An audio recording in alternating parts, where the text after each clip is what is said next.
درود بر دوستان عزیزم، امیدوارم از هر شهر قشنگ ایران هستید یا از کشورهای مختلف دنیا دارین ویدیوی منو میبینین، حال دلتون عالی باشه. من نازنین هستم و خوش آمدید به کانال سفرهای من. خوشحال میشم همین الان دکمه سابسکرایب رو بزنید و به جمع دوستان من بپیوندید و همینطور دکمه زنگوله کنارش رو تا ویدیوهای بعدی من برای شما نمایش داده بشه. سپاسگزارم از تک تک شما عزیزان. دوستان، در ویدیوی قبلی شما رو آوردم به مرکز خرید نیایش که شکل یک قلعه زیبا و شیک بود. اگه تازه به جمع دوستان من پیوستید حتما برید این ویدیو رو ببینید، چون کامل در مورد مرکز خرید نیایش توضیح دادم.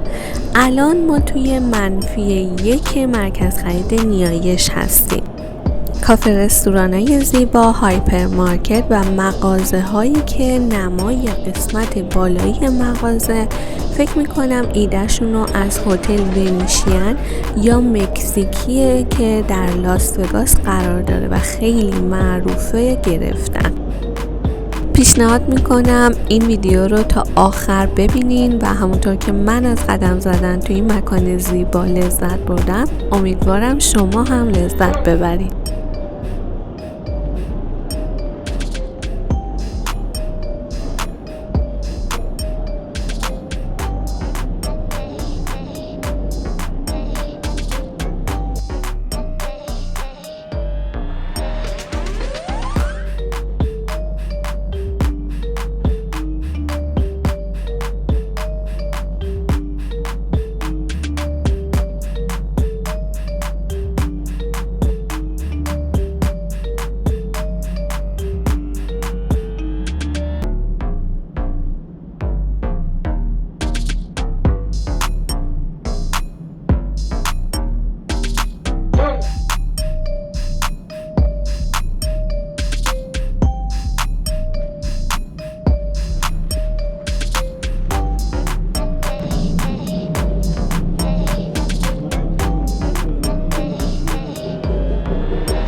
پیتزاهاشون خیلی خوشمزه بود.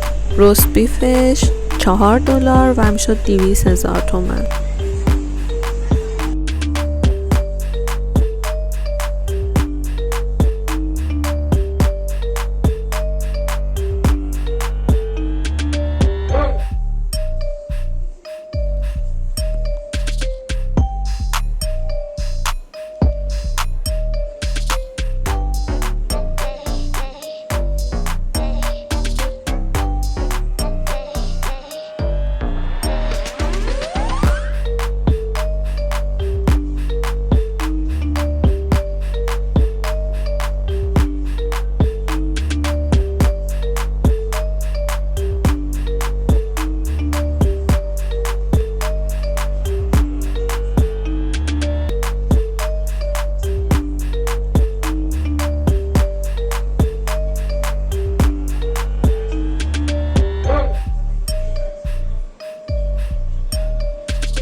امیدوارم از ویدیوی امشب و نمای زیبایی که اینجا داشت لذت برده باشین. خیلی دوستتون دارم و تا ویدیوی دیگر بدرود.